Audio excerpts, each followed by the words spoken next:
Bonjour à tous, frères et sœurs. Je suis heureux d'être là ce matin. Merci aux anciens de me laisser la place. Alors, j'ai demandé la place de bonheur parce que j'ai un message un peu spécial. Ça vous dérange pas? Alors, merci à Dieu. On va prier le Seigneur ensemble. J'ai demandé à Métis de prier pour moi le Seigneur. J'ai vu Métis tout à l'heure.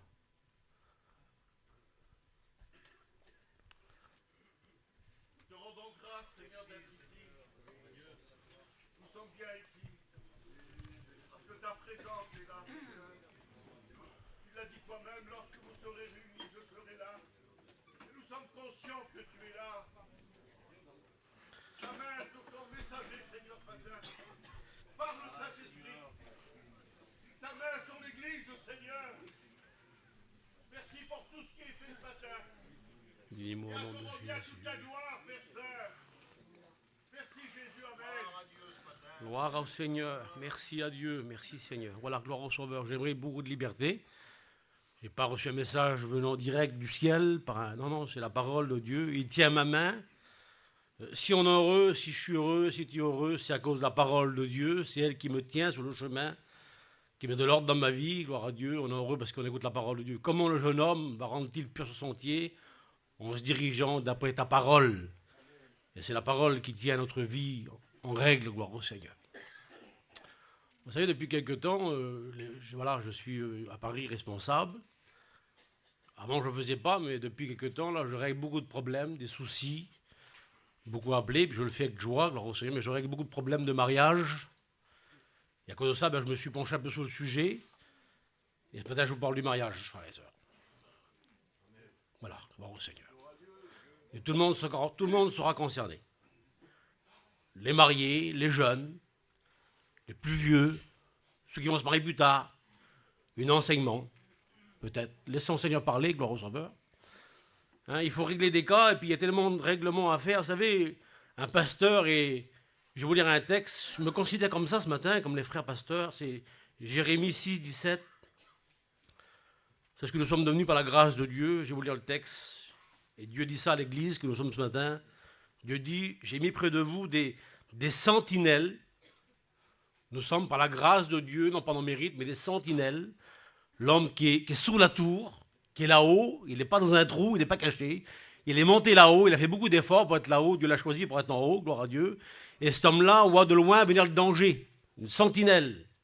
Et il avait dit ce mot-là, soyez attentifs au son de la trompette. On doit avertir le peuple, frères et sœurs. Et Dieu dit que si la sentinelle n'avertit pas le peuple, et si le peuple meurt, le sang sera demandé à la sentinelle. Alors ce matin, je ne veux pas rendre de compte à Dieu, je vais vous parler de la parole du Seigneur, tout simplement. On va dire ce que la Bible dit pour nous, nous sommes ensemble, gloire au Sauveur. Et il y a un texte qui dit dans Osée 4,6, le peuple se meurt, faute de connaissance. Le peuple est détruit lorsqu'il manque la connaissance. Ce n'est pas la connaissance qui enfle, qui rend fou les gens, que certains veulent connaître pour épater les autres, c'est parce qu'on veut savoir. Non, connaître pour plaire au Seigneur. Plus on le connaît, plus on l'aime. Mieux on le connaît, mieux on le sert. Et pour ça qu'on apprend à la connaître. Mais le peuple se meurt faute de connaissance. Il y a des gens qui ne savent pas, alors ils vont, et ils rentrent dans le mur. Et la Bible est partie ce matin ensemble, je suis sentinelle qui parle pour vous, tout le monde ce matin, gloire à Dieu. Nous sommes presque tous des mariés, mais gloire au Seigneur. Mais il y a plein de gens, on va voir ensemble, je ne vais pas forcer la parole de Dieu. C'est la connaissance biblique et spirituelle qui me tient sur le chemin de la vie chrétienne. C'est la connaissance biblique qui me tient, frères et sœurs. C'est pas ce que je crois, je pense, peut-être. Il a dit, elle a dit, non. C'est ce qu'elle a dit, la parole de Dieu qui me tiendra sur le chemin de la vie chrétienne. La stabilité spirituelle dans l'ordre. De l'ordre spirituel, il faut de l'ordre dans la vie chrétienne. Et lorsqu'il y a de l'ordre, lorsqu'on obéit, on est béni. Et lorsqu'on est béni, on marche facilement, frères et sœurs. Certains marchent avec le front courbé. Mais là, on met pour que les mains, c'est baissé, courbé. Donc lorsqu'on est spirituel, et on est spirituel ensemble, lorsqu'on obéit à la parole de Dieu, on marche la tête haute. On est libre, amen. Et la Bible veut qu'on soit libre. Alors je parle du mariage, frères et sœurs. Je ne vais rien vous apprendre. Mais ce n'est pas un mariage. Vous savez, aujourd'hui, nos jeunes voient beaucoup la télévision. Et puis, vous savez, il y a des je ne sais pas comment, moi, je ne fais pas trop ça, moi. Je ne suis pas trop jeune non plus, moi. Mais moi, je prends celui-là, toi, tu prends celui-là, moi, je prends celle-ci. Non, c'est sérieux, le mariage. C'est pas moi qui l'ai institué, ni Pieux, ni le président, c'est une loi divine. C'est Dieu qui l'a institué, frères et sœurs. Et Dieu, c'est divin. Et Dieu, c'est tout. Dieu veut qu'on soit heureux. Il a dit dans ce texte, je vais vous lire un texte, la parole de Dieu, c'est Genèse 2, 18. Puisque c'est lui qui a inspiré le mariage, Dieu a voulu que l'homme se marie, et Dieu a dit, il n'est pas bon que l'homme soit seul. Alors je le dis aux chrétiens en passant, il n'est pas bon que le chrétien aussi soit seul dans un petit coin, que certains aiment bien être seuls. Malheur à celui qui est seul et qui tombe, qui n'a personne pour le relever. Non, il est bien d'être ensemble lorsqu'on est chrétien. Mais Dieu dit, il n'est pas bon que l'homme soit seul. Et Dieu a décidé, personne d'autre que lui. Le mariage est une loi de Dieu, une loi divine. C'est sérieux, frères et sœurs. Il y a trop de gens aujourd'hui qu'on s'occupe de leurs problèmes, de leurs cas, les divorces, on s'aime plus. Vous vous rappelez avant, comme moi, ceux qui ont des petites fleurs, avant les petites fleurs jaunes, des blonds, là. Je t'aime plus, un petit peu, passionnément. Vous vous rappelez ça, hein? Ben, c'est pas ça le mariage. Vous voyez, parce que aujourd'hui, c'est ça, aujourd'hui, les jeunes. Ils se marient, puis 15 jours après, ils me téléphonent à moi, des fois à Paris. Ben, on s'aime plus, frère, on va se quitter. Vous voyez, ils n'ont pas compris, ils ne sont pas enseignés, alors ils meurent, ils se quittent. Non, bon, on va prendre des forces ensemble, peut-être, on va s'enseigner. Et la Bible enseigne que le mariage est une loi de Dieu, c'est lui qui a décidé. Notre maître. Il a dit dans le verset 18, je lui ferai une aide semblable à lui. Et Dieu a fait nos compagnes pour être une aide pour son mari. Une aide, c'est quelqu'un qui tire la même corde du même côté. C'est pas pour le désordre. Dieu a dit, l'homme est le chef, on le sait bien ensemble. Dieu a créé l'homme avant, et Dieu a dit, il n'est pas bon pour lui d'être seul. Je vais lui faire une femme, une compagne. Ce sera une aide pour lui. Alors mes sœurs d'amour, qu'on vous aime terrible à tous, Dieu veut que vous soyez pour nous et nous pour vous des aides. Et c'est mutuellement. On doit être des aides ensemble, le Sauveur. Paul dit que la femme a été créée à cause de l'homme. C'est Paul qui dit dans 1 Corinthiens 11, 9. À cause de l'homme. Alors frères et sœurs, on est ensemble unis, gloire à Dieu. Vivant dans l'ordre de la parole de Dieu, soyons pas dans le désordre. On doit être, selon Dieu, un aide pour son mari. Et pas le contraire. Je ne vais pas être méchant, mais je vais être biblique ce matin, gloire à Dieu, sans blesser personne, je ne suis pas là pour ça. Ce qui m'intéresse, c'est de vous bénir. Des fois, bénir, ce n'est pas toujours pleurer. C'est prendre des forces, c'est s'enraciner en Dieu, connaître la parole de Dieu. On doit être chacun ensemble, surtout les femmes et les hommes ensemble. Mais Dieu veut que nos compagnes soient des aides pour nous. Et je ne vais pas me laisser aller aux fantaisies, mais il y a trop de personnes qui ne sont pas des aides pour leur mari. C'est plutôt le contraire. Chacun tire son côté. Non, Dieu veut, lorsqu'on obéit à Dieu, et il faut obéir à Dieu, Dieu veut que chacun soit une aide l'un pour l'autre, par au Sauveur, et pas le contraire. Je n'ai pas à mettre des points sur les i, mais certains vivent mal le mariage parce qu'ils ne veulent pas être une aide pour l'autre, mais Dieu veut qu'on lui obéisse. Certains gens souffrent parce qu'ils n'ont pas obéi à Dieu. Et certaines personnes s'éviteraient beaucoup de problèmes, beaucoup de pleurs, excusez-moi les sœurs, beaucoup de claques. Lorsqu'on obéit à Dieu, on est béni.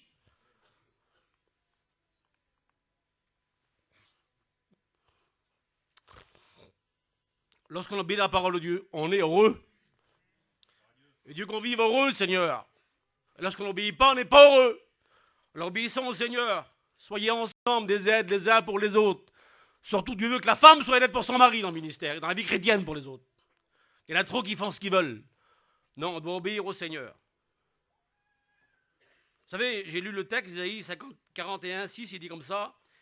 Ils cédaient l'un à l'autre, et chacun disait à son frère ou à sa sœur, courage. Et chacun ensemble, ici présent, dans le couple que nous sommes ensemble, qu'on va créer demain, que chacun dit à l'autre, courage. Cédons l'un à l'autre. Il faut s'aider, frères et sœurs. On n'est pas créés sur la terre pour être des bénédictions, excusez-moi, on est ensemble créés pour être des bénédictions. Et nos compagnes ont été créées par Dieu pour être une aide. Dites amen, les sœurs. Et merci à Dieu pour ceux qui l'ont compris. Et j'ai marqué comment devenir une aide. Le proverbe 12, 4 parle de la femme vertueuse. Ce n'est pas l'enseignement que pour les sœurs, c'est pour tout le monde. On va voir ensemble un petit peu ce matin, mais il faut me suivre. Je vais être doucement. La femme vertueuse, elle est pour son mari. Elle est la couronne de son mari. Une couronne, frères et sœurs, c'est les rois qui la portent. C'est le prince, l'homme qui est honoré. Mais la femme vertueuse, elle est pour son mari une couronne. À cause d'elle, son mari est honoré. Quelle beauté, Seigneur. Son mari n'est pas déshonoré, frères et sœurs. Excusez-moi, lorsque le mari reste le mari, le chef, le mari est honoré. Et la femme vertueuse rend son mari honorable. Il porte une couronne sur sa tête. Je lis, elle donne de l'importance à son mari. Il est comme un roi autour des autres. Lui, il ne veut pas être roi, lui. Mais elle, tellement qu'elle respecte son mari, qu'elle est une femme vertueuse, son mari devient au près des yeux des autres un homme de Dieu. Un roi. L'homme qui dirige bien sa maison, son foyer, gloire au Sauveur. Alors, mes sœurs, pas de pierre ce matin, j'ai pas de pierre lorsque je prêche, pas de fleurs, j'ai la parole de Dieu, elle suffit pour nous. Elle veut nous enseigner ce matin l'ordre dans le ménage. Gloire au Seigneur. Il y a trop de frères et sœurs qui souffrent. Il y en a trop qui pleurent parce qu'ils n'ont pas obéi au Seigneur. La Bible dit que la femme vertueuse elle a plus de valeur que les perles. Elle est rare. Une perle n'est pas là. Vous voyez pas de perle ici. Une perle, elle est cachée. Et une perle, elle ne se montre pas. Je suis une perle. Non, non, elle est cachée dans un petit coin. Mais elle vaut très cher. La femme vertueuse. Et elle est présente ce matin, gloire à Dieu. Elle est assise là, dans les ronds. Elle a des valeurs. Son mari a confiance en elle. Elle beauté. Il l'honore, son mari. Elle se lève lorsqu'il fait encore nuit. Elle donne la nourriture à sa maison. Il y garde aux équipes, mais elle n'est pas feignante. Elle travaille de ses mains, elle donne à ses enfants, elle est heureuse, gloire au Seigneur, je continue. Son mari est considéré aux portes à cause de elle. C'est parce que je cherche, et parce qu'on cherche les honneurs et les gloires, parce qu'on veut, un homme de Dieu veut plutôt rester humble et caché, mais son mari, à cause de elle, les gens l'honorent. Et quelle beauté pour un homme que son mari, que le mari honoré, à cause de sa compagne, parce qu'elle est obéissante, parce qu'elle est spirituelle, parce qu'elle est aimable, parce qu'elle est gentille, gloire au Sauveur, parce qu'elle obéit à la parole, parce qu'elle est spirituelle en un mot. Et lorsqu'on est spirituel, son mari est considéré aux portes. Elle veille sur ce qui se passe dans sa maison. Elle est prudente. Ses filles, ses garçons ne font pas ce qu'ils veulent. Elle surveille sa petite maison, la femme vertueuse. Parce qu'elle aime Dieu. Elle aime ses enfants. Et lorsqu'on aime Dieu, on sauve nos familles, gloire au Sauveur. On sauve nos enfants. On sauve nos filles, frères et sœurs. On ne dit pas, fais ce qu'elle veut, il fait ce qu'il veut, il est grand. Non, non, non. Et c'est vrai, frères et sœurs. On ne peut pas obliger nos enfants à se baptiser. Impossible. Mais au moins de l'ordre chez nous. Nos enfants doivent obéir aux parents. Alors, baptiser, on ne peut pas, de force. Mais l'enfant de notre maison doit obéir. Parce qu'on est chez nous. Le patron et la patronne, par exemple, nos enfants, on ne dit pas, ben, il est grand, il fait ce qu'il veut, il va en boîte de nuit. Je dis, bon, Sauveur, j'ai plein de soucis dans mon cœur, mais le but qu'on grâce à mes enfants. Je voudrais que personne de mes miennes se perde. Je disais hier soir dans mon compagnie tout seul, j'ai encore une fille, j'excuse de parenthèse, j'ai une fille de 17 ans qui n'est pas baptisée, elle aime le Seigneur, avant réunion. Et je me disais, si elle est perdue, elle, ben moi je me perds avec elle, je me mets qu'elle en enfer, pas tranquille, elle reste avec moi toujours. J'ai des soucis, moi, mes petits, moi. Il n'y a pas de soucis, frères et sœurs, ils font ce qu'ils veulent, leurs enfants. Non, non, non, non, elle veille sur sa maison, la femme vertueuse. Elle aime les siens. Elle veut les sauver, gloire au Sauveur. Merci Seigneur. Et on doit être des uns pour l'ensemble des autres. Et j'ai marqué deux peuvent-ils vivre ensemble, ils ne sont pas d'accord? Non, je pense qu'il faut de l'accord, il faut de l'union ensemble, s'aider mutuellement. Ça va, frères et sœurs? Je continue, hein. Écoutez, la loi divine. C'est pourquoi, écoutez, alors il faut suivre mes mains, parce que moi je ne sais pas comment. Moi, je ne suis pas mon père, hein, je suis ce que je suis, puis je suis tranquille. C'est pourquoi l'homme, voyez l'homme, quittera son père et sa mère, et s'attachera à sa femme. Vous voyez, c'est une personne, c'est un homme, avec une femme, ils sont bien deux là, non? Et ils deviendront une seule chair. De deux, Dieu en fait un, frères et sœurs. Vous voyez, au départ, c'est une femme, c'est un homme, et une seule personne ils deviennent. Et là, pourquoi Adam a dit, maintenant, cette femme, excusez-moi, c'est les os de mes os. C'est la chair de ma chair. Ils sont plus deux lorsqu'ils sont mariés pour Dieu. Pour nous, on est deux, moi puis elle. Mais Dieu dit que de deux, Dieu en fait un. Une seule personne. Comment couper mon corps en deux à moi? Je suis une personne. On me coupe pas en deux, je meurs. Ben si on se sépare, on peut mourir, dans le sens spirituel. Nous sommes une personne. Une seule chair. Le mariage est l'union d'une femme et d'un homme, et de deux, ils deviennent une personne. Vous voyez, puis certains disent, ben on va se quitter, on se sépare. Mais non, on ne peut pas. C'est une personne. On ne coupe pas une personne en deux. Ah, il n'y a que la mort qui sépare, on le sait. Mais là, pour Dieu, le mariage d'un homme et d'une femme, c'est pas deux personnes. Ils étaient deux avant, mais Dieu en a fait une personne. Et c'est sérieux. C'est la loi divine du Seigneur. Le mariage était un lien d'amour. Frères et sœurs, le mariage était un lien d'amour. C'est vrai, frères et sœurs? Je ne vais pas être vulgaire, ni... Hein, je vais rester propre dans mon langage, je dois Sauveur, mais il faut s'aimer. Ah, Seigneur, il faut s'aimer. Il ne va pas me dire à moi d'aimer ma femme, frères et sœurs. Ou d'aimer mon fils. C'est ma chair, ça, moi. Alors je l'aime facilement. C'est naturel pour moi. Mais là, qu'il ne s'aime plus maintenant. Mais Dieu veut qu'on s'aime dans le mariage. Parce que Dieu veut qu'on soit heureux. Et là, qu'il ne s'aime plus. Bah, y allez, Seigneur. Mariage, frères et sœurs, était un lien d'amour. Nous sommes dans un lien d'amour. On chantait avant, vous vous rappelez de ça? Ben, Dieu veut qu'on soit un dans ce lien. Ce lien d'amour où personne ne se dévore. Et où on s'aime de l'amour divin et spirituel. Et de la gloire au Seigneur. Écoutez le conseil de Paul. On peut se dire, frère, Isaïe, comment je vais aimer ma femme, moi? Et moi, frère, comment je vais aimer ma compagne? Ben, écoutez la parole de Dieu. Éphésiens 5, 32. Conseil de Paul.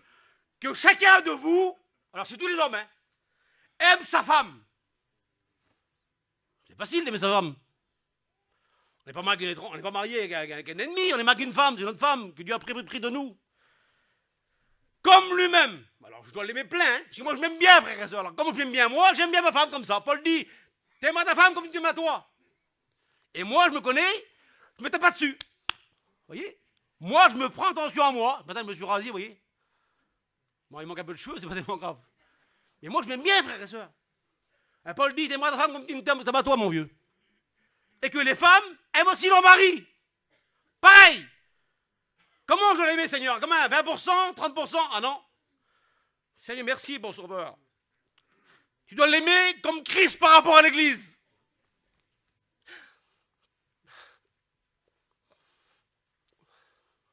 C'est pas 20%, ça. C'est pas 50%, 80%. On sait tous ce que Christ avait pour l'Église. Tu dois l'aimer comme Christ par rapport à l'Église. Il a quitté la gloire pour elle. Il est devenu un homme saint pour elle. Il l'a tellement aimé qu'il s'est privé de tout pour elle. Il a souffert pour elle. Il est mort pour elle. Et pour elle, ressuscité comme Pilleux, dit ce matin, frère. Il est monté au ciel pour elle. Et pour elle, il y a une place préparée. Voilà comment on doit aimer nos campagnes. Comme Christ par rapport à l'Église. On doit la supporter. On doit l'aimer. Et Christ nous aime. C'est pas que des mots, sa mort, frère et soeur. Il nous a aimés tellement qu'il est mort pour nous. Voilà comment on doit aimer notre campagne, Seigneur Jésus-Christ. Quel amour puissant, quelle mort forte pour au Sauveur. Il s'est livré pour elle. Et gloire au Sauveur. C'est pas des mots pour faire peur ou dire quelle beauté, mais c'est vrai ce qu'on doit vivre ensemble, gloire au Sauveur. Et puis Matthieu 19, 6 dit comme ça, Jésus a dit, ainsi ils seront plus deux. Seigneur, mais moi, ma femme, c'est pas moi, c'est elle, là. Ouais, mais pour Jésus, hein. Ils seront plus deux, mais une seule chair. Vous voyez comme là, le mariage est pas, frères et sœurs, c'est plus deux, Jésus le dit, alors Jésus ne se trompe pas, ils seront plus deux, mais une seule chair. Important que l'homme, donc, ne sépare pas ce que Dieu a joint. Trop de gens séparent ce que Dieu a joint, et Dieu ne veut pas. Parce qu'ils ne sont pas deux. Lorsqu'on reprend le sens spirituel, ils ne sont qu'une personne, et personne ne peut séparer une personne. Ils sont un en Dieu, et personne ne sépare ça. Je continue. Dieu les a liés ensemble pour une vie heureuse. Et Dieu ne veut pas qu'on est malheureux. Moi et ma compagne. Dieu nous a liés ensemble pour une vie heureuse. Et gloire à Dieu, on est heureux. Vous êtes heureux, frères et sœurs? Mais tout le monde n'est pas heureux. Certains sont malheureux. Parce qu'ils font ce qu'ils veulent lorsqu'on est chrétien. Le monde, excusez-moi, le monde de dehors fait ce qu'il veut, lui. Mais lorsqu'on est dans l'église, on a une règle, des bases. Et pour être heureux, il faut vivre la vie de Dieu. Obéir au Seigneur, gloire au Sauveur. Vivre ensemble cette belle vie heureuse. Et lorsqu'on est ensemble, le texte dit comme ça, c'est le psaume 53. Oh, qu'il est agréable.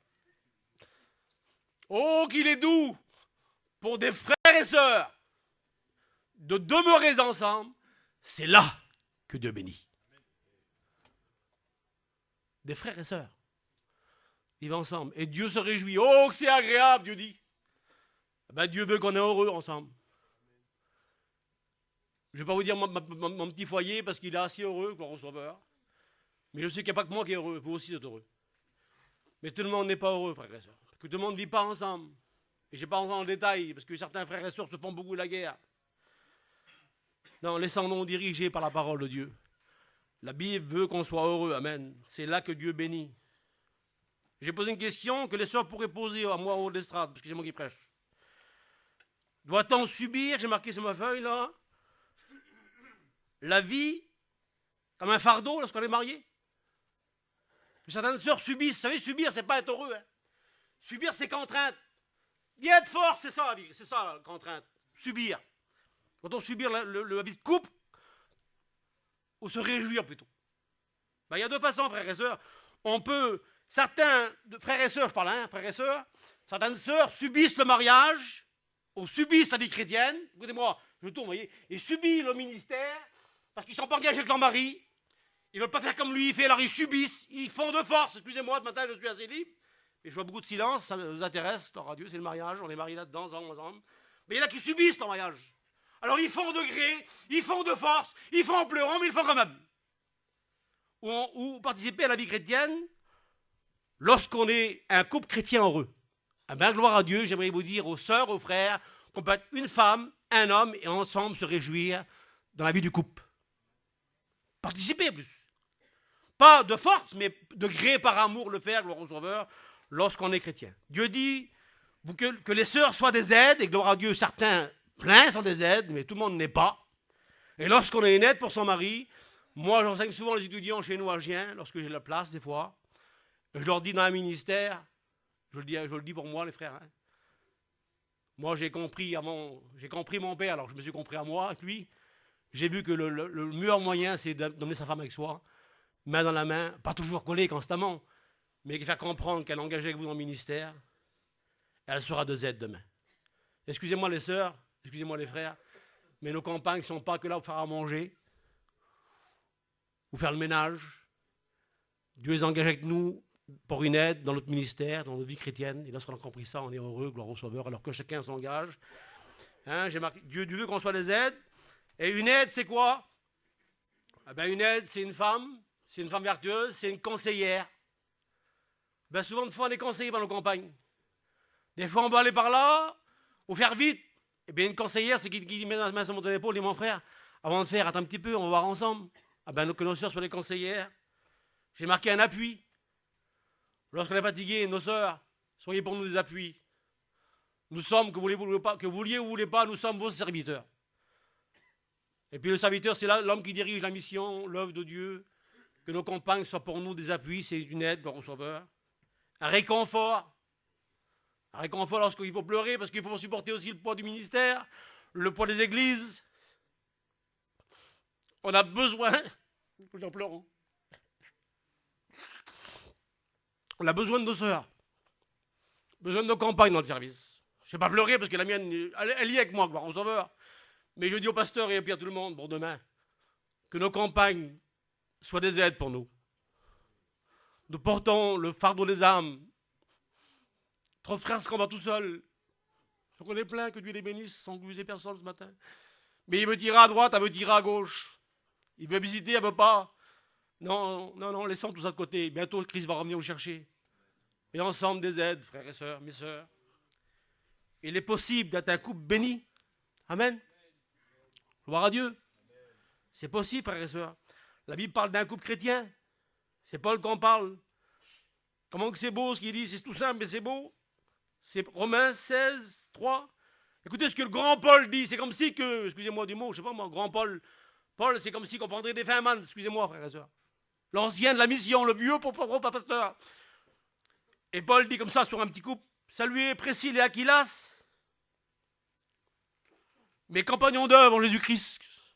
C'est rien petit mot là pour certaines personnes, mais le grand homme de Dieu dit sur un petit foyer, saluez l'homme et la femme, c'est mes compagnons d'œuvre. C'est comme si vous et moi, on serait... Il est mort le pauvre Cosec. Mais comme si on serait moi et ma femme, le copain de Cosec pour travailler pour lui. Ah ben que les couples croyants deviennent pour l'œuvre de Dieu des copains de travail. Et Paul et Jésus-Christ soulignent ce mot par le Saint-Esprit. Saluez un tel, le chrétien et sa compagne, qui sont des aides pour les autres. Et comme un chrétien chez nous sont des aides pour les autres. Et Dieu pense à eux, Dieu les bénit, gloire à Dieu. Donnez des aides, frères et sœurs chrétiens, gloire au Sauveur. Privilège pour nous. J'ai marqué la belle équilibre de l'évangile dit par Paul, c'est comme ça. Puis que les chrétiens m'écoutent, les chrétiens m'écoutent, les pasteurs m'écoutent aussi. Puisqu'il est agréable pour des frères et sœurs. Écoutez ce que Paul dit, frères et sœurs. 1 Corinthiens 9, 5. Paul dit comme ça. N'avons-nous pas le droit d'amener avec nous une sœur qui soit notre femme, comme font les apôtres et le frère du Seigneur? Je vais expliquer tout ça simplement, tout ça, moi, je suis simple. Paul dit, n'avons-nous pas le droit d'emmener une sœur qui soit ma femme? Et lorsque Paul, il est inspiré, Paul, frères et sœurs, il dit des mots dans l'ordre. Alors pour Paul, la compagne, la femme devient deuxièmement, mais au départ, la femme, c'est la sœur. Ma compagne à moi, qui s'appelle Lassie, elle est couchée, elle est malade ce matin, eh bien pour Paul, c'est pas ma femme au départ, c'est ma sœur. Et après, elle devient ma femme. Vous comprenez? J'ai marqué des petits mots. Hein. Pourquoi là? Parce qu'avec une sœur, j'ai marqué là, on doit partager, avec une sœur plutôt, avec une sœur on partage le spirituel. Vous comprenez? Si ma compagne qui s'appelle Lassie, au départ je la découvre, c'est ma femme, d'accord? Mais Paul dit pour toi, pour ton ministère et ta vie chrétienne, ta femme, c'est pas ta femme. Je mets le blic quoi. C'est ta sœur. Ah, je considère que c'est ma sœur avant. Et avec ma sœur, alors je vais faire quoi? Ben, pas sûr que j'ai prié. Avec ma sœur, j'ai partagé le spirituel. Parce que une sœur en Christ, vous voyez, lorsque je visite une sœur, moi, jamais je crie sur elle, moi. Je l'encourage, une sœur, moi. Lorsque je visite une sœur, je prie avec elle, vous voyez. Alors qu'une sœur, on partage le spirituel, la prière, la communion. Et Paul dit, lorsque tu as fait ça, après, cette même sœur, c'est ta femme. Et avec ta femme, tu partages ton foyer avec elle. Tu mets des enfants. C'est l'ordre, la bonne équilibre de l'évangile. C'est bon, frères et sœurs? Ah ben, mes frères, que votre compagne soit votre sœur avant, d'après Paul, et après votre compagne. Tout simplement. Vous avez compris mon petit message? Hein? Alors, au Seigneur, c'est merveilleux, ça.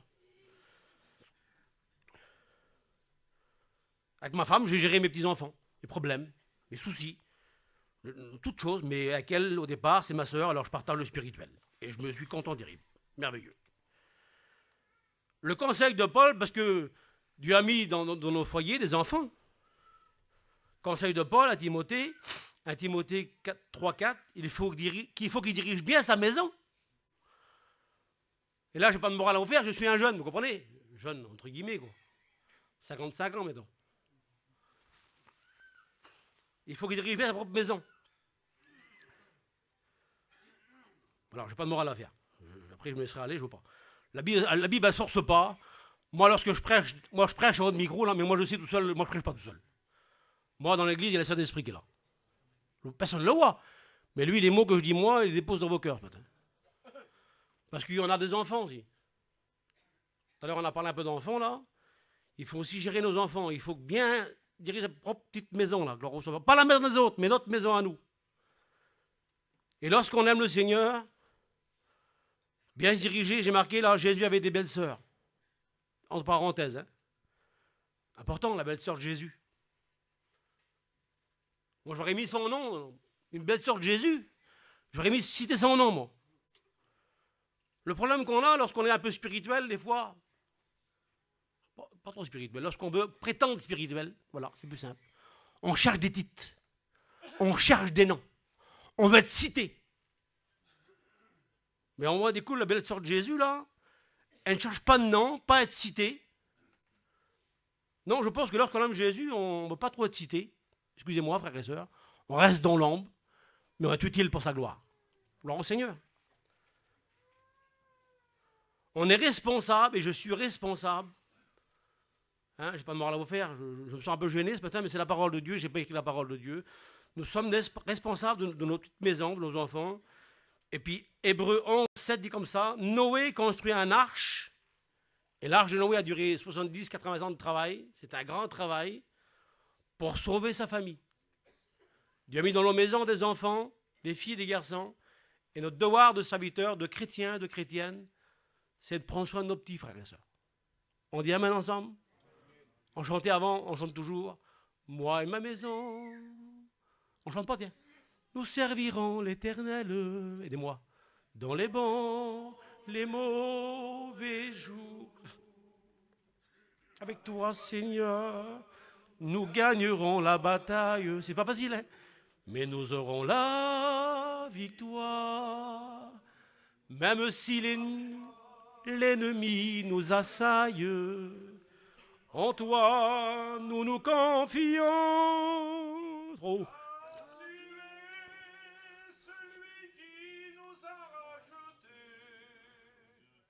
Et nous te disons merci, Seigneur. Merci à Dieu. Vous voyez, des fois, l'évangile simple, c'est simple ce matin. Elle nous rappelle qu'on a un petit foyer, des enfants, et on fera tout. Il y a l'ennemi qui ne veut pas. Il y a la guerre qui est là. Mais tout ça, on peut-être pas, mais avec lui, on peut. Amen. Gloire à Dieu. Amen. Plus qu'on est mariés ensemble et on découvre que le mariage, c'est divin, c'est merveilleux, une loi divine. Nous sommes plus deux, nous sommes un en Dieu. Dieu aime qu'on soit des aides les uns pour les autres, dans le travail, dans le ministère, la vie chrétienne, gloire au Seigneur. Et Dieu a confié des enfants. Et plus que j'ai des enfants dans mon foyer, alors je ne vais pas laisser mes enfants, excusez-moi, frères et sœurs, à faire ce qu'ils veulent. J'ai marqué là, une question à se poser. Avec qui mes enfants vont se marier? Ils ont le droit de faire ce qu'ils veulent, mes enfants, ou pas? Ben, la Bible donne des règles. Une règle, leur sujet à chrétien, une chrétienne. Hein? D'accord, frères et sœurs? Et nous sommes des chrétiens et des chrétiennes. Avec qui mes enfants vont se marier? Ou la jeune fille qui peut dire ce matin, ou le jeune garçon qui est là, parce que j'ai fait l'enseignement pour les jeunes il n'y a pas longtemps, là, on était 700 jeunes. J'aurais parlé du mariage aussi. Ben, lorsqu'on est chrétien, une chrétienne, on se pose une question, Seigneur, je suis jeune, je t'aime, à qui je vais me marier? On laisse répondre la Bible, frères et sœurs. C'est aussi pour nos parents d'enseigner nos enfants à ce niveau-là. Hein. Le psaume 119, 9 dit comment le jeune homme va rendre-t-il pur son sentier? Ça veut dire comment sa route sera propre. Ben, on se dirige d'après la parole. C'est la seule règle à suivre. C'est la parole de Dieu. Et puis j'ai dit au départ, je vous dis maintenant, certains personnages, certains foyers, certains pères, certaines mères sauraient éviter beaucoup de problèmes. Si on aurait obéi à la parole de Dieu, certaines personnes auraient évité beaucoup de problèmes. Parce qu'ils n'ont pas obéi auparavant, si vous voulez, en amont, vous voyez. Et l'homme dit comme ça, l'obéissance vaut mieux que tous les sacrifices. Dieu ne veut pas que les chrétiens et les chrétiennes font beaucoup de sacrifices, c'est pas ce que Dieu veut. Sacrifice, c'est payer. C'est faire. Non, Dieu veut qu'on obéisse. Et lorsqu'on obéit, il n'y a pas de sacrifice à faire. Mais certaines personnes n'ont pas obéi, alors ils payent le prix. Vous comprenez, frère? Pas méchant, moi, mais je lis la parole du Seigneur. Certains n'ont pas obéi, certains ont fait ce qu'ils ont voulu, alors ils payent maintenant. Non, Dieu veut l'obéissance. Et Dieu demande l'obéissance aujourd'hui à son peuple. Hein. Alors, si on découvre Israël, parce qu'on parle d'Israël un petit peu au départ, les frères viennent d'Israël, là, je vais mettre avec eux, dommage. Dieu demande à Israël, son peuple, l'obéissance, et Dieu demande à son peuple, qui est l'Église, aussi l'obéissance. Et on dit amen ensemble. Dieu veut qu'on lui obéisse, pas de crainte, de peur. Dieu veut qu'on obéisse pour qu'on soit heureux. Vous comprenez? Parce que lorsqu'on obéit à Dieu, on devient heureux. Moi, je suis heureux. Parce que j'ai obéi au départ. Certains sont malheureux parce qu'ils n'ont pas obéi. Alors certains sont avec moi pendant ils ont obéi, ils sont heureux. Écoutez ce que Dieu dit pour Israël au niveau du mariage, frères et sœurs. Et c'est pas moi qui l'ai inscrit, c'est pas, on dit, ah ben non, on fait ce qu'on veut. Ben vous ferez ce que vous voudrez, vous paierez plus tard. Mais lorsqu'on obéit, on fait pas ce qu'on veut. Et Dieu dit Israël comme ça. Deutéronome 7.3. Dieu disait à Israël, tu ne contracteras pas de mariage avec ce peuple.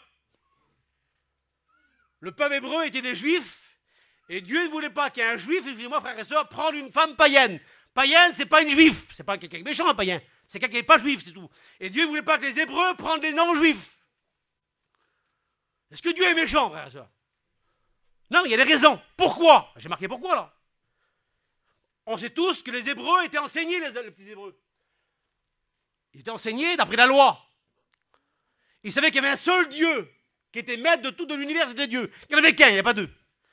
Pourquoi Dieu ne voulait pas que les Hébreux ou les Hébreuses prennent des étrangères? La raison, car ils détourneront de moi tes fils, qui serviront d'autres dieux, et ma colère s'en fera pas contre eux. Ça veut dire que lorsque les femmes hébreuses Prenez des noms, des païennes, excusez-moi, des non-juifs, les enfants qui étaient enseignés dans la loi de Dieu. Ah ben les femmes là, tournaient leurs enfants vers un autre Dieu, et Dieu est en colère. Dieu ne voulait pas que les Hébreux, je ne vais pas me compliquer, expliquer quand même, non? Au moins que j'explique mal des fois. Ça va, moi je suis un petit peu là. Dieu ne voulait pas parler les Hébreux. On peut se dire, et puis certains l'ont dit que j'écoutais. Moi, mon frère Takastapa, je connais, moi, parce que les jeunes sont comme ça aujourd'hui. Moi, j'avais des copains d'avant ici à Paris, là. Moi, j'étais beaucoup en 93 ans. 95. Moi, je connais, mon frère. Mais alors, moi j'étais chrétien tout jeune. Mais je dis, pas de marier là-bas, s'il y a des païens là-bas. Oui, mais moi, Takastapa, moi, Dieu m'envoie là-bas, je vais sauver le monde. Ah oui, des fois, c'est comme ça, mais ça, c'est pas ce que Dieu veut, ça. Il y en a plein qui dit ça, hein. Moi, Takastapa, frère, moi, je suis un chrétien, s'il y a des païens, le monde là-bas. Je vais faire une confidence. Regarde autour de moi un petit peu. J'ai mes copains, moi, mais ma famille propre à moi. C'est la famille Yannick, là. On reste au savoir chez nous, là-bas. Mais les chrétiens, comme moi, ils aiment le Seigneur, leurs enfants, ils sortent avec des filles ou des garçons qui sont antichrist. Et les parents disent, ben, on ne peut pas rien faire.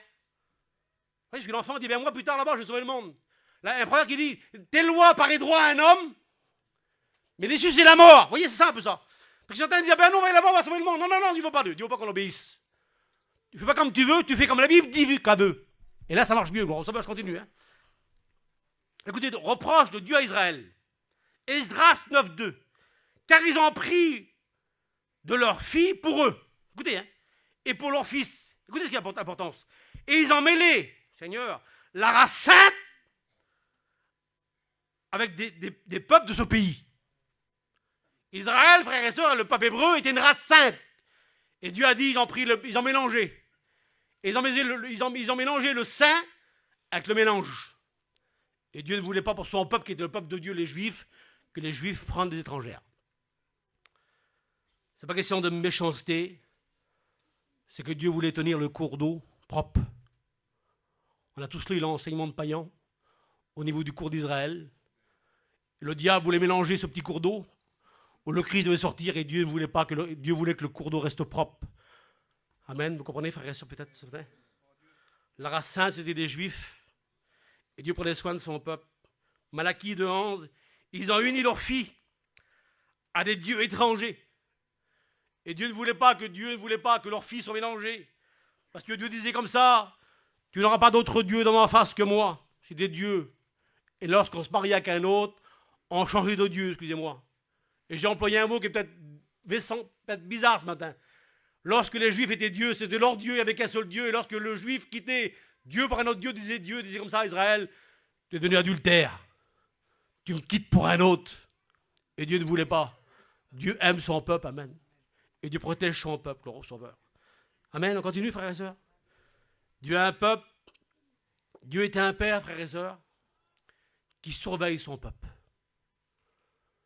Et Dieu est un maître, notre Seigneur est un maître qui surveille son église. Écoutez, je continue au niveau des Hébreux, après on va venir vers nous, puis je termine. Néhémie 13, 23. Les Juifs avaient pris des femmes, écoutez, je vous cite le nom, hein, Adoniennes, Harmonites, Moabites. On peut se dire, c'est pas grave, mon frère. Ils font ce qu'ils veulent, ils se marient qui veut. Oui, mais ça, c'est moi et puis vous, ça. Écoutez, le danger qu'il y avait. Hein. Néhémie 13, verset 24. Leurs enfants ne parlaient plus l'hébreu. On peut se dire, mais c'est pas grave, apprends ce qu'il veut, apprends ce qu'elle veut. Non, elle a pris des femmes étrangères, des Moabites, là. Leurs enfants ne parlaient plus l'hébreu. Nos enfants, frères et sœurs, les miennes d'enfants, ou les vôtres d'enfants, ont été enseignés dans la mission. Avec un seul Dieu, le Saint-Esprit, avec le Seigneur, tout merveilleux, le ministère. Et ils parlent notre langue, ils parlent le spirituel. Ils n'ont pas un langage double, nos enfants, lorsqu'ils sont avec nous. Mais lorsqu'ils se mélangent, le langage va changer demain. Ils ne parleront plus le langage spirituel. Ils parleront le langage du monde. Et ceux des Juifs ne parlaient plus l'hébreu. C'est une honte pour eux. Prenons soin de nos enfants. Laissons le Saint-Esprit agir. Moi, je parle simplement ce matin. Le danger, c'était ça. Écoutez, un des plus grands rois d'Israël, c'est le grand roi Salomon, après David, son père. l'homme le plus sage qu'il y a pu avoir sur la terre. Et le texte parle de lui comme le plus sage, mais écoutez ce qui est marqué à 25-26. Salomon, roi d'Israël, avait pris des femmes étrangères, entraînèrent aussi dans leur peuple. Écoutez le problème qu'il y avait. Vous péchez contre moi, dit Dieu, en prenant des femmes étrangères. Ben, le grand Salomon, le grand homme sage, qui avait désobéi à Dieu, au départ c'était un homme merveilleux, parce qu'il a désobéi à Dieu, il pêche contre Dieu en prenant des femmes étrangères. Et j'ai marqué une mise en garde, frères et sœurs. Proverbe 6, verset 20. Je n'ai pas écrit moi, je l'ai copié de la Bible, d'accord, hein? Il faut bien choisir avec qui tu vas te marier. On dirait que c'est moi qui l'ai écrit, mais c'est pas moi. C'est écrit comme ça. Il faut bien choisir avec qui tu vas te marier, de ne pas tomber dans la tentation d'une femme mauvaise. Ça existe des femmes mauvaises. C'est pas moi qui l'a dit, c'est la Bible qui parle. Et la Bible dit, le proverbe dit comme ça, attention de te marier, mon vieux, ou ma vieille. Choisis bien avec qui tu vas te marier, hein. Tu peux tomber sur une femme mauvaise. Alors je cite en plus, moi, l'homme mauvais. La Bible parle d'une femme. Il y a des mauvaises, excusez-moi, ou des mauvais, qui vont vous détourner du chemin du Seigneur. Alors au départ, on a dit, tout à l'heure on avait dit, ah ben mon frère, t'agace pas. T'agace pas, je suis un grand garçon. Je connais, moi.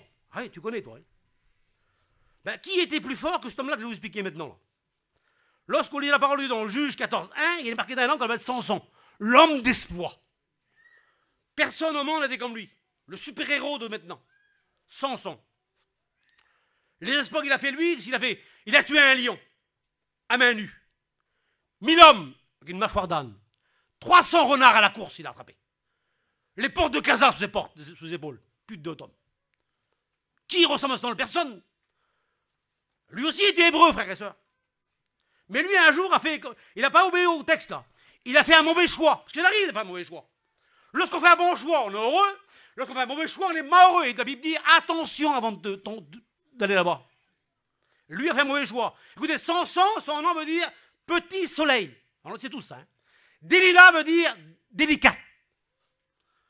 Ne tracassez-vous pas, le monde, frères et sœurs, c'est délicat. Hein.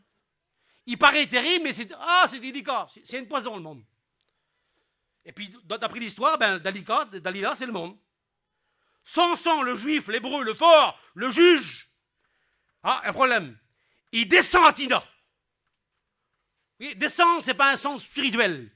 Le spirituel, c'est je monte. D'accord? Mais lui, il descend. Déjà, ça va pas. Et il descend et il vit une femme parmi les filles des Philistins. Les Philistins, c'est les ennemis d'Israël. Il faisait la guerre aux Hébreux. Samson était hébreu. Il voit une fille des étrangères. Plus qu'étrangère, son ennemi. Il n'y a pas chez nous, dans notre famille, chez nous, dans nos vies, dans nous gitans qu'on est là, que nos enfants ont voulu se marier des fois, ou que nos filles ont voulu se marier, puis les parents ont venu conseiller. Parce qu'on sait qu'ils nous en fréquentent. Hein. Fréquente là-bas, et toi t'es chrétien, toi. Lui il est chrétien, mais là-bas tu sais que ça va pas, toi. C'est les ennemis, c'est l'ennemi d'Israël. Écoutez le conseil des parents de David, de ce homme-là, Samson. Juge 14.3. Et sa mère a dit ça comme ça. Y a-t-il point de femmes parmi les filles de tes frères? Les Juifs. Et dans tout le pays des Hébreux. Pourquoi tu irais prendre une étrangère? Sa mère dit ça, parce que sa mère sait qu'il va fréquenter une femme, une Philistine. Delilah, la délicate. Et la mère n'est pas d'accord. Je ne veux pas me laisser partir, Seigneur.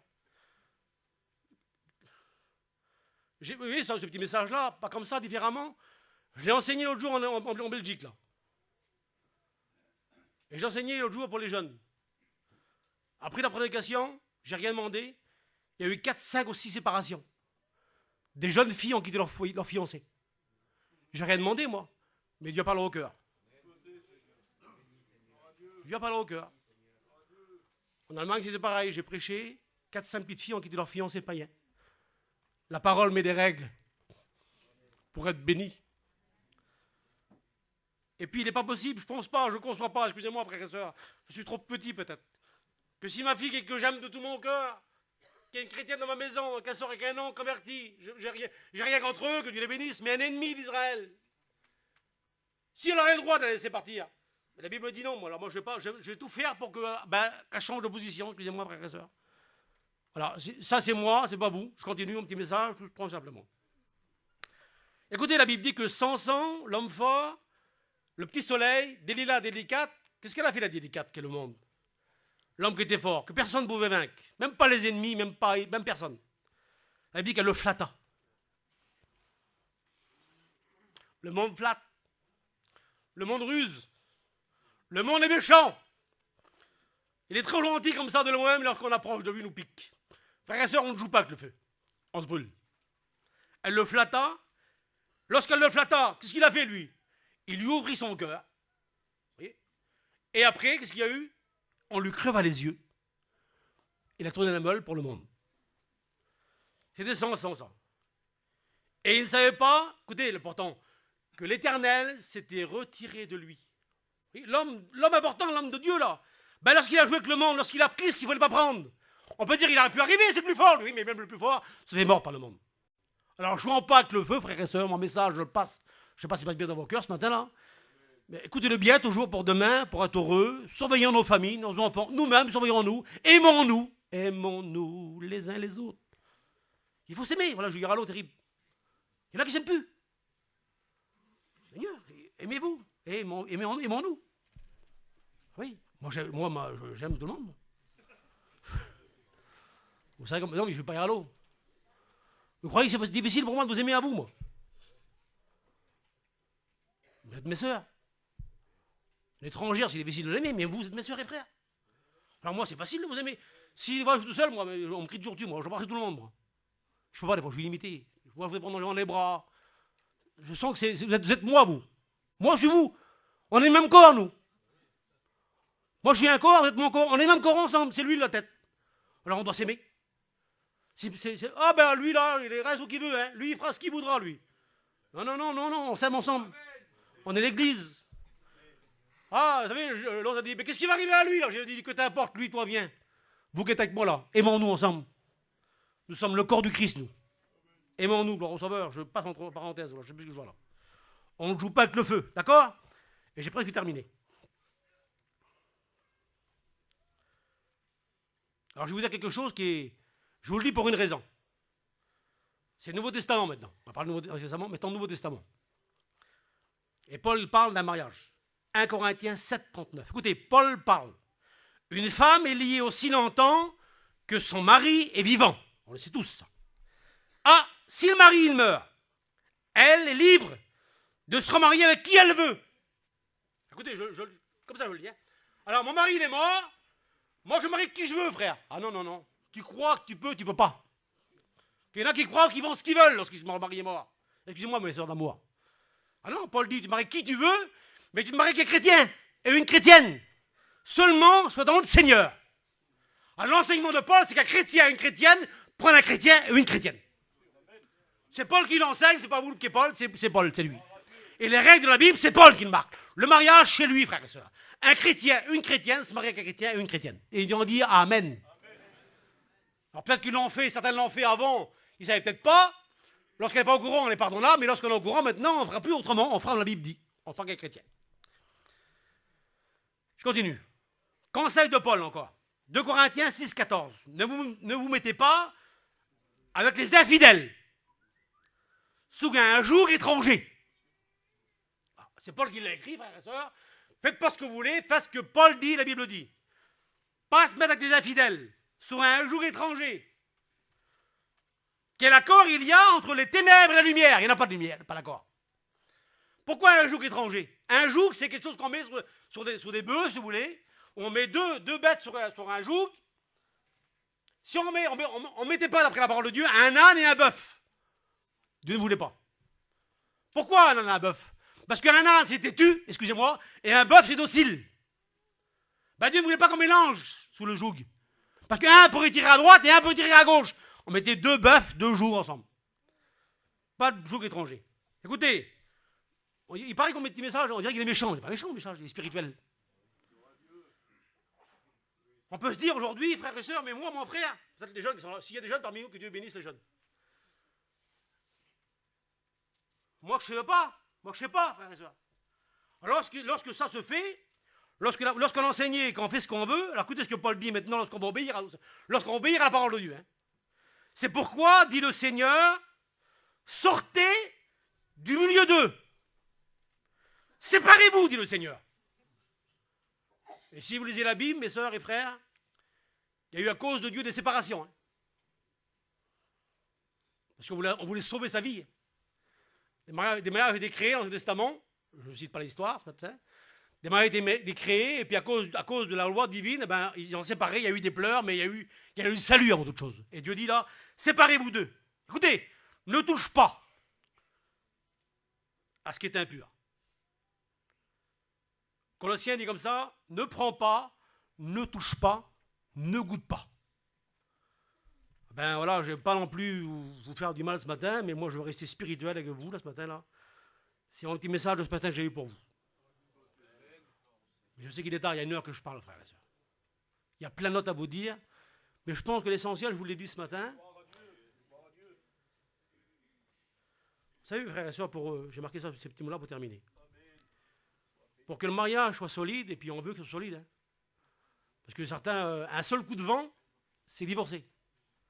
On chantait avant, je vous le chanter avec moi tout de suite là. Chantez avec moi. Le fou sur le sable a bâti sa maison. Chantez-le. Le fou sur le sable a bâti sa maison. Le fou sur le sable. Chantez. Et la tempête arriva. Écoutez ce qui arrive. Hein. Puis tomba et le vent souffla. Chantez-le. Et le vent souffla. La pluie tomba et le vent souffla et la maison s'écroula. Le sage sur le roc a bâti sa maison.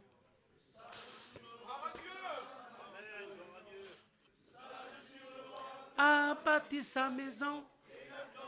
Écoutez, les mêmes problèmes. Hein. La pluie tomba et le vent souffla. La pluie tomba et le vent souffla. La pluie tomba et le vent souffla et la maison résista. Le texte, le chante comme ça. Baptisez votre vie sur lui. Pour qu'un foyer soit solide. Le seul fondement, mes frères et sœurs, c'est Luc 6, 46, la maison fondée sur le roc qu'on appelle Jésus-Christ. Les mêmes problèmes vont arriver. Parce qu'on n'est pas exempt.